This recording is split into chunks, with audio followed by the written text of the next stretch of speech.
Video देखें फिर बात करते हैं। खान के मुखालिफ इन्होंने ब्रीफिंग दी, स्पेसिफिकली ब्रीफिंग दी, वो ऐसी चीजें बताई कि जो है वो जनरल सैयद आसिम मुनीर का मॉरल कंपस घूम गया। पहले भी जाहिर बात है कि नवाज शरीफ से वादे वईद करके, जनरल बाजवा के ससुर से वादे वईद करके वो आर्मी चीफ बने थे, लेकिन ये सब करने के बाद जब उनको ब्रीफिंग एक सरकारी सतह के ऊपर ISI देता है, इदारा देता है, महकमे ने दी, वो खसूसी तौर के ऊपर टेलर की गई इमरान खान मुखालिफ, इमरान खान के वो खास तौर पे मॉरल कंपस जो है मोरालिटी के ऊपर उन्होंने हिट किया। पुरानी कोई वीडियोस निकाल के, पुरानी जो है वो ऑडियोज निकाल के या पुरानी जो फाइलें निकाल के उन्होंने बताया कि यार ये तो जो है बड़ा याश बंदा है, और बाकी सारी के सारे भूल के अपने किस्से कहानियां इन्होंने कुछ नहीं बताई।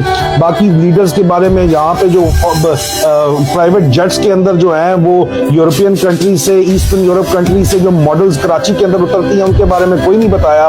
उसके अलावा जो किस्से अगर इतने पुराने निकालने थे तो तारा सईद का भी निकाल लेते, इस तरह के तेरे किस्से हैं वो निकाल लेते, यहाँ पे लिखा हुआ है उनका नहीं निकाला। शहबाज शरीफ के जो किस्से हैं वो नहीं निकाले, लेकिन इमरान खान के खिलाफ इन्होंने अच्छा जी भर के जो है ना वो कान भरे। हराम खोरो, जो मर्जी कर लो, अब कुछ नहीं होगा, खान आएगा, इंशाल्लाह आएगा।